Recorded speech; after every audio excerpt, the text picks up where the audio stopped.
여러분, 서울의 아파트 공급 부족 이야기는 이제 낯선 뉴스가 아니죠.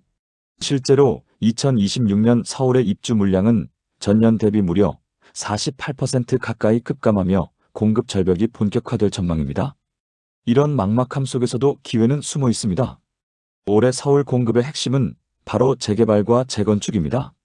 낡은 터전이 새로운 가치로 탈바꿈하는 현장들이죠.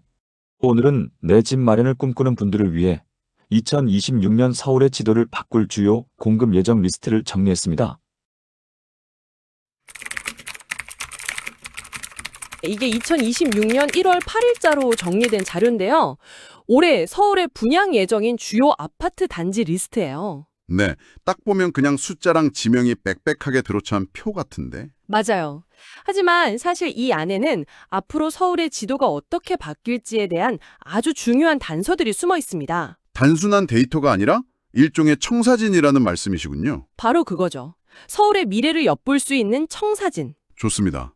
그래서 오늘 저희가 할 일은 바로 이 청사진을 함께 해석해 보는 겁니다. 네. 어떤 거대한 단지들이 들어서는지, 공급은 어느 시점에 몰려 있는지, 또 이 숫자들 뒤에 숨겨진 의미는 무엇인지. 핵심만 쏙쏙 뽑아드릴게요. 저희가 그 숨은 이야기를 하나하나 파헤쳐 드리겠습니다. 자, 그럼 이 표를 한번 자세히 들여다볼까요? 네. 일단 표를 보자마자 가장 먼저 압도되는 건 바로 이 총 가구 수예요. 그렇죠. 몇몇 단지들은 그냥 대단지 수준이 아니라 거의 미니 신도시급이라고 불러도 될 것 같은데요. 정확합니다. 가장 눈에 띄는 프로젝트가 바로 8월에 예정된 강남구 반포동의 DH 클래스트예요. 아, DH 클래스트. 네, 총 가구 수가 무려 5,002세대나 돼요. 5,000세대요? 와, 이게 어느 정도냐면 웬만한 지방의 군 단위 인구랑 맞먹는 사람들이 한 단지에 사는 거예요. 세상에. 상상이 잘 안 가네요. 강남 한복판에 말이죠. 그렇죠. 단순히 집이 늘어나는 걸 넘어서는 의미가 있죠. 그 동네 교통이나 상권, 학교 같은 인프라에 정말 엄청난 영향을 주겠는데요. 그럼요. 거의 그 지역의 생태계가 바뀐다고 봐야죠. 그러니까 하나의 단지가 들어서는 게 아니라 말 그대로 강남의 지도를 새로 그리는 거나 마찬가지인 겁니다. 와, 시공사도 현대건설의 프리미엄 브랜드인 DH를 내걸었으니 상징성도 크고요. 강남의 지도를 새로 그린다. 정말 와닿는 표현입니다. 그럼 이런 메가급 프로젝트가 강남에만 있는 건 아니겠죠? 물론이죠. 강북권에서도 만만치 않은 규모의 프로젝트가 기다리고 있습니다. 어딘가요? 3분기로 예정된 노원구의 중계본동 주택 재개발. 여기가 바로 그 유명한 백사마을이거든요. 아, 백사마을이요? 네, 총 3,178세대. 여기도 엄청난 규모죠. 3,000세대가 넘는군요. GS건설이 시공하는데 강남의 초고가 재건축과는 성격이 조금 달라요. 어떻게 다른가요? 여긴 비교적 낙후되었던 지역 전체를 완전히 새롭게 탈바꿈시키는 프로젝트라서요. 아, 강북 지역의 주거 환경 개선이라는 더 큰 의미를 담고 있는 거죠. 백사마을 재개발이 드디어 본격화되는군요. 강남에서는 기존의 부촌을 더 고급화하는 방향이라면 강북에서는 새로운 주거 중심지를 만들어내는 느낌이네요. 정확해요. 성격은 다르지만 둘 다 서울의 스카이라인을 바꾸는 거대한 움직임이라는 점은 같죠. 그렇군요. 그리고 이런 대단지들은요, 청약시장의 블랙홀이 될 가능성이 높아요. 블랙홀이요? 네, 워낙 규모가 크고 상징성이 있다 보니까 다른 지역의 청약 수요까지 모두 빨아들일 수 있다는 거죠. 아, 그럴 수 있겠네요. 그래서 만약 올해 청약을 계획하고 계신 청취자분이 계시다면 이런 거대 단지들의 등장이 전체 시장의 자금 흐름과 경쟁률에 어떤 영향을 미칠지 꼭 눈여겨보셔야 합니다. 그렇군요. 이 거대한 단지들이 시장의 판도를 뒤흔들 수 있는 일종의 게임 체인저가 될 수 있다. 이런 말씀이시네요. 맞습니다. 자, 그럼 다음으로 넘어가서 이 게임 체인저들이 언제 등판하는지가 중요할 텐데요. 네, 그렇죠. 표를 쭉 훑어보니까 분양 시점이 특정 시기에 좀 몰려있는 것 같아요. 네, 상반기보다는 하반기에 물량이 집중되는 양상을 보여요. 방금 이야기했던 5,000세대급 DH 클래스트가 8월에 딱 버티고 있고요. 네. 11월에도 굵직한 사업들이 예정되어 있거든요. 예를 들면 구로구 구로동에 1289세대 규모 복합단지라던가 11월에도 꽤 있군요. 네, 중구 신당동에 1499세대 규모 신당 8구역 재개발 같은 사업들이 11월에 몰려 있어요. 하반기, 특히 8월과 11월에 중요한 분양들이 집중되어 있다. 그런데 올해는 그보다 더 흥미로운 지점이 있어요. 뭔가요? 바로 표 가장 아래에 있는 미정 항목이에요. 미정. 시기가 아직 정해지지 않았다는 뜻인데 생각보다 이 미정인 단지들이 꽤 많더라고요. 그렇죠.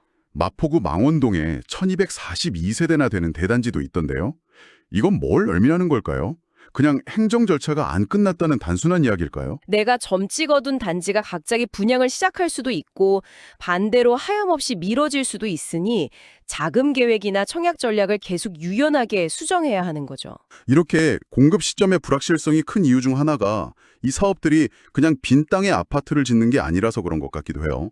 정확한 연결입니다. 사업명들을 보면 재건축, 재개발, 주택 정비 사업 같은 단어들이 계속 등장하거든요. 네, 이게 다 기존의 동네를 바꾸는 복잡한 사업들이잖아요. 맞아요. 이 표가 보여주는 또 하나의 중요한 사실은 현재 서울의 주택 공급은 대부분 도시정비 사업을 통해 이루어지고 있다는 점이에요. 아, 거의 다? 네, 쓰고. 토지를 개발할 땅이 거의 없는 서울의 특성상 낡은 동네를 허물고 다시 짓는 방식이 주를 이룰 수밖에 없는 거죠. 그렇군요. 2월에 예정된 송파구의 잠실 진주 재건축, 이나 3월 영등포구의 신길 2구역 재개발. 네, 대표적인 예시죠. 그럼 여기서 한 걸음 더 들어가 볼게요. 표를 보면 총가구와 일반 분양이라는 항목이 따로 있는데 이 두 숫자가 다른 경우가 많아요. 아주 좋은 지적이에요. 예를 들어 성북구 장이 19역 재개발을 보니까 총 가구 수는 1931세대인데 일반 분양은 1031세대예요. 거의 900세대가 비는데요. 이 차이는 뭔가요? 그 차이가 바로 이 사업의 본질을 보여주거든요. 본질이요? 네. 사라진 900세대는 원래 그 땅에 집이나 땅을 가지고 있던 원주민들, 즉 조합원들에게 돌아가는 몫이에요. 아, 조합원 물량? 그렇죠. 그들은 자신의 자산을 내놓는 대가로 새 아파트를 우선적으로 배정받는 거죠. 그리고 남은 1030세대만 청약을 통해 시장에 풀리는 거고요. 아, 그러니까 총 세대수 전부가 시장에 나오는 게 아니었군요. 바로 그거예요. 거의 절반 가까이가 이미 주인이 정해져 있는 셈이네요. 맞습니다. 그래서 이 비율이 정말 중요해요. 총 세대수 대비 일반 분양 물량이 적다는 건 그만큼 조합원 수가 많다는 뜻이기도 하지만 네. 반대로 생각하면 조합원들이 가져가고도 남을 만큼 사업성이 좋다는 의미로 해석되기도 해요. 아, 사업성이 좋다? 네. 그래서 투자자나 실수요자 모두 이 일반 분양 비율을 아주 유심히 보죠. 와, 정말이네요. 단순히 이거 몇 채를 짓는다가 아니라 그중 시장에 풀리는 진짜 물량은 몇 채인가를 봐야 하는 거군요. 그렇죠. 이 표 하나에 정말 많은 정보가 숨어 있네요. 결국 이 표는 단순한 아파트 공급 리스트를 넘어서서요. 네. 서울의 어떤 동네가 어떤 방식으로 변화하고 있는지를 보여주는 일종의 도시변화 지도라고 할 수 있겠어요? 맞아요. 완벽한 표현입니다. 이 재개발, 재건축 리스트를 쭉 따라가다 보면 지금 서울의 에너지가 어디로 모이고 있는지, 어떤 노후 지역들이 새로운 주거타운으로 탈바꿈하고 있는지 그 흐름을 명확하게 읽을 수 있어요. 자, 그럼 이 거대한 변화를 이끄는 주체는 누구일까요? 마지막으로 시공사 칸을 한번 보죠. 네. 쭉 보니까 우리가 이름만 대면 다 아는 대형 건설사들이 거의 다 차지하고 있네요. 그렇죠. 현대건설, 삼성물산, GS건설, 대우건설, 롯데건설, 소위 빅파이브를 포함한 일군 브랜드들이 서울의 주요 프로젝트를 대부분 맡고 있어요. 역시. 이런 대규모 정비 사업은 수조 원이 오가는 사업이라 자금력과 기술력, 그리고 무엇보다 브랜드 파워가 절대적으로 중요하거든요. 아, 브랜드 파워. 조합원들도 나중에 아파트 값이 더 오르려면 유명 브랜드가 짓는 걸 선호하고요. 그러고 보니 요즘은 그냥 현대 아파트가 아니라 DH처럼 건설사들이 고급 브랜드를 따로 만들잖아요. 네, 이것도 그런 브랜드 파워 전략의 일환이겠네요. 당연하죠.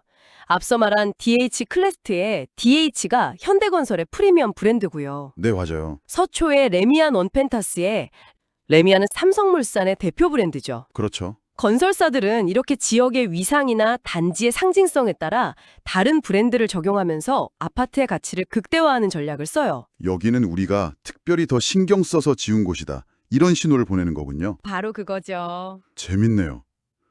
그럼 여러 건설사 이름이 같이 적혀 있는 경우는 뭐예요? 마포구 아현동 프로젝트를 보니까 SK 에코플랜트, 코오롱 글로벌 이렇게 두 회사가 같이 있던데요. 아, 그건 여러 회사가 힘을 합쳐서 하나의 사업을 진행하는 컨소시엄 방식이에요. 컨소시엄. 네. 보통 사업 규모가 너무 커서 한 회사가 감당하기 어렵거나 리스크가 높다고 판단될 때 네. 여러 회사가 함께 참여해서 위험을 분산시키는 거죠. 일종의 어벤져스 팀을 꾸리는 거라고 생각하시면 쉽습니다. 결국 어떤 건설사가 어느 지역에서 어떤 브랜드를 내걸고 아파트를 짓는지를 보면 각 건설사의 사업 전력뿐만 아니라 맞아요. 해당 지역이 시장에서 어느 정도의 가치로 평가받고 있는지를 엿볼 수 있다는 거네요. 그렇죠. 자본이 어디로 흐르는지를 보여주는 거니까요. 네, 돈의 흐름. 건설사들의 움직임은 곧 돈의 흐름을 보여주는 가장 확실한 지표 중 하나죠. 2026년 서울 부동산 시장의 큰 그림을 그려봤네요. 빽빽한 숫자와 글자로 가득 찬 표였는데 네, 그 안에는 서울의 미래를 바꿀 아주 역동적인 이야기들이 담겨 있었네요. 이렇게 하나하나 해독하고 나니 복잡하게만 보였던 시장의 흐름이 한눈에 잡히는 것 같아요. 여기서 마지막으로 청취자 여러분께 질문 하나를 던지면서 마무리하고 싶어요. 네, 어떤 질문인가요? 오늘 우리가 살펴본 이 표는 공급 측면의 계획을 아주 구체적으로 보여주잖아요. 그렇죠. 올해 수만 가구가 서울에 들어설 거라는 건 이제 모두가 아는 사실이 됐어요. 네, 그렇다면 여기서 중요한 질문이 생기죠. 이렇게 구체적인 공급 계획이 공개되었을 때 집을 사려는 수요의 마음은 과연 어떻게 움직일까요? 조금만 기다리면 더 좋은 물건이 쏟아져 나올 테니 기다리자가 될까요? 아니면 지금이라도 잡지 못하면 영영 기회가 없을지 모르니 서두르자가 될까요? 와, 정말 흥미로운 질문이네요. 공급이라는 명확한 팩트에 대해 수요의 심리가 어떻게 반응할 것인가? 네,